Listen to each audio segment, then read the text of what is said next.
Muitas vezes, um objeto pode estar carregado eletricamente sem que você sinta a presença da eletricidade. Só utilizando um pêndulo eletrostático é que você vai perceber que em volta do corpo existe um campo elétrico. E é justamente esse o assunto da nossa teleaula de hoje. Na teleaula de hoje, além de aprender o que é um campo elétrico, você vai conhecer também o que são linhas de campo e como determinar o campo gerado por vários corpos carregados. E agora, muita atenção, porque a nossa teleaula está começando.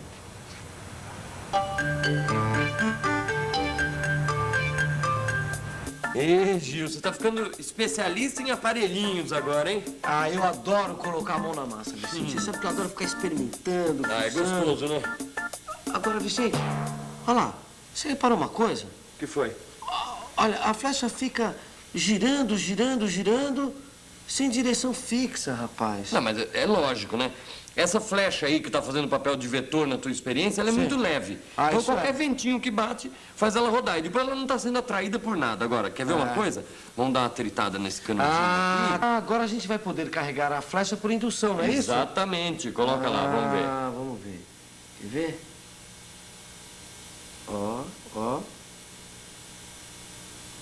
Ó lá. A flecha está sendo atraída pelo canudo, tá vendo? Ah, tá vendo? Ela ainda balança um pouquinho, mas já tá na direção do canudo. O vento já não interfere tanto, tá vendo? Olha, que legal, hein? É, parece até que a flecha sabe onde está o canudo, tá vendo? O que será que acontece, hein? Sabe o que é isso? Isso é o campo elétrico. Campo elétrico? É?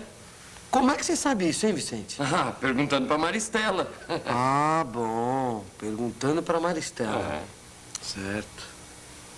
É verdade, quando eles carregaram o canudo, criaram ao redor dele um campo elétrico. E como eles usaram outro objeto carregado, no caso, a flecha, comprovaram que ela foi atraída pelo canudo. É que naquela região do espaço, ao redor do canudo, passou a existir o que em física se denomina campo elétrico. E é justamente isso que, numa linguagem mais teórica, é explicado nesse livro de física.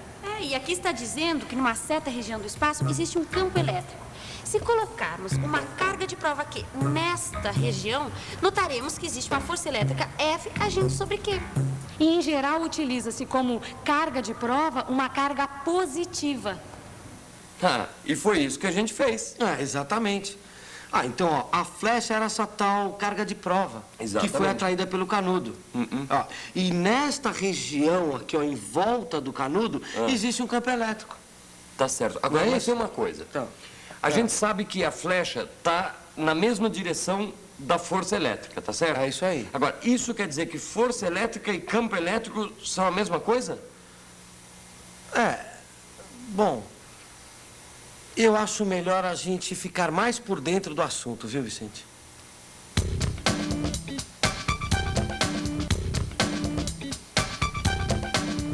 Imagine, por exemplo, uma carga elétrica Q. Repare que ela está fixa. Agora vamos colocar uma carga que chamaremos de Q minúsculo em vários pontos diferentes ao redor desta carga Q maiúsculo. Desse modo, vão se formar as forças elétricas FA, FB, FC e assim por diante. Agora vamos imaginar outro exemplo. Vamos colocar ao mesmo tempo os vetores campo elétrico E a força elétrica F, de modo que eles tenham a mesma direção e o mesmo sentido. Mas esses vetores têm módulos diferentes. Então as flechas que os representam têm tamanhos diferentes. Portanto, o vetor campo elétrico tem as seguintes características. Sua direção e sentido são os mesmos da força elétrica. E o valor do vetor força elétrica é dado por esta relação, onde F representa o valor da força elétrica e Q o valor da carga de prova. Já sabemos que forças são medidas em newtons e cargas elétricas em coulombs. A unidade de medida do campo elétrico, então, vai ser N/C. O bom desse nosso livro de física, sabe o que é? É que ele traz cálculos passo a passo para a gente compreender melhor como aplicar na prática aquilo que a gente aprende teoricamente. Agora aqui eu estava olhando uma demonstração bem detalhada de como a gente pode calcular o campo elétrico gerado por um objeto carregado. Olha, não deixa de encomendar seu livro com seu jornaleiro, viu? Ah, tá legal. Obrigado, viu? Tchau, um beijo. Ô Gil, o que você queria com a Maristela agora? Olha, o negócio é o seguinte, a gente já sabe calcular o campo de um objeto, certo? É isso que eu estava vendo aqui agora. Então, e se a gente tiver mais de um objeto? Como saber o valor do campo? Esse que é o problema.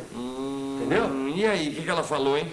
Ah, ela falou que não é nada difícil entender, só que eu acho melhor a gente usar o nosso vetor para exemplificar melhor o que ela explicou. Quer ver? Vamos lá. Vem cá. Olha lá.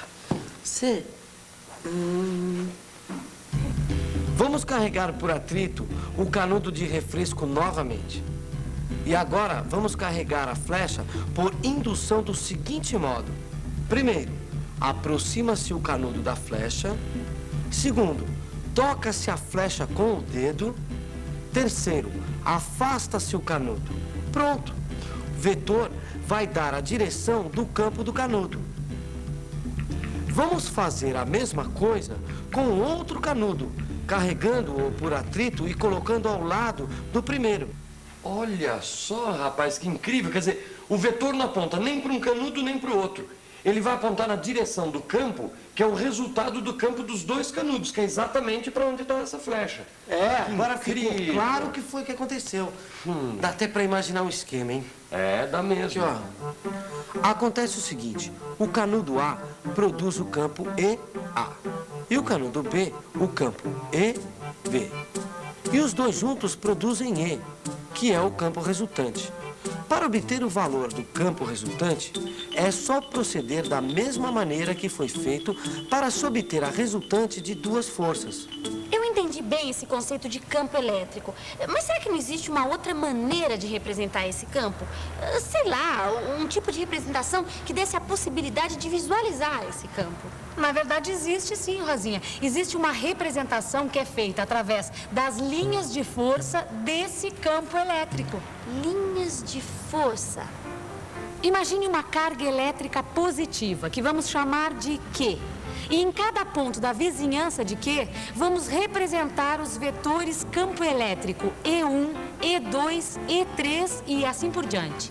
Vamos imaginar também que estes vetores estão dispostos de uma forma que, se pudéssemos prolongar o segmento de cada um deles, todos eles passariam pela carga Q, como se fossem, por exemplo, os raios de uma roda de bicicleta, certo? O campo seria representado desta forma, que pode se chamar de radial. E essas linhas com flechas saindo da carga Q indicam a direção do campo em cada um dos pontos pelos quais elas passam. Essas linhas são chamadas de linhas de força ou linhas de campo. Agora, se a carga Q fosse negativa, o campo ainda seria radial, mas as linhas de força estariam invertidas, isto é, indo na direção da carga Q e não saindo dela. Tudo bem, mas e no caso de duas cargas iguais, mas de sinais contrários? Como ficaria? Bom, de fato, nem sempre as linhas de campo são tão simples como essas, né, Rosinha? Bom, mas vamos então imaginar essa situação que você mesma sugeriu. Bom, vamos chamar essas duas cargas de Q1 e Q2. Esse tipo de conjunto onde as cargas são iguais, mas de sinais contrários, recebe o nome de dipolo. E como seriam, então, as linhas de campo de um dipolo? Bom, para que a gente possa imaginar como seriam, pense antes numa carga de prova positiva, que nós vamos batizar com a letra Q minúscula. E as duas cargas, Q1 e Q2. A carga de prova, então, vai ser atraída pela carga negativa e repelida pela carga positiva. Usando o conceito de campo que a gente acabou de ver, podemos dizer que tanto a carga positiva como a negativa vão produzir um campo no ponto P. Desses dois campos somados, resultará um outro campo como este. Podemos também obter o campo resultante para muitos pontos ao redor das duas cargas, utilizando o mesmo procedimento. Assim, vamos construir as linhas de campo para o dipolo, que ficaria como esta figura. E além do dipolo, existe também um outro conjunto de corpos carregados que recebe o nome de capacitor de placas paralelas. Ele é formado por duas placas planas carregadas com a mesma quantidade de cargas, mas com sinais opostos. Do mesmo modo que você já viu, se uma carga de prova Q for colocada num ponto qualquer entre duas placas do capacitor, ela vai ser atraída pela carga negativa e repelida pela carga positiva, ou seja, os campos de cada uma das placas vão agir no mesmo sentido. Vão empurrar a carga de prova no sentido da placa negativa. Assim, o campo resultante vai apontar essa direção e, portanto, as linhas de campo também.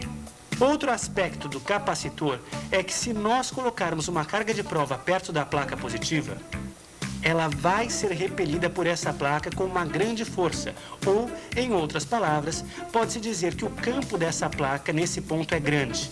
E, ao mesmo tempo, ela vai ser atraída pela placa negativa com uma força menor. E, do mesmo modo, pode-se dizer que o campo dessa placa, neste ponto, é pequeno. Mas os dois campos estão no mesmo sentido. Então, a carga de prova vai ser empurrada na direção da placa negativa por um campo que é a soma dos dois campos das duas placas. Mas se a carga de prova estiver perto da placa negativa, ela vai ser atraída na sua direção com grande força e, ao mesmo tempo, repelida pela placa positiva por uma força pequena. Naquele ponto, o campo da placa negativa é grande e o campo da placa positiva é pequeno. E do mesmo modo que você já viu no caso anterior, os dois campos estão empurrando a carga de prova em direção à placa negativa. Em ambos os casos, o valor do campo vai ser sempre o mesmo, qualquer que sejam os pontos considerados. Assim, entre as duas placas de um capacitor de placas paralelas, o valor do campo é sempre o mesmo. E além de ter sempre o mesmo valor, tem também sempre a mesma direção. Podemos então dizer que esse campo é uniforme. Chegamos deste modo à conclusão de que um campo numa certa região do espaço é uniforme, se nessa região sua direção, sentido e valor forem constantes. Bom, foi bastante informação para uma teleaula, não foi?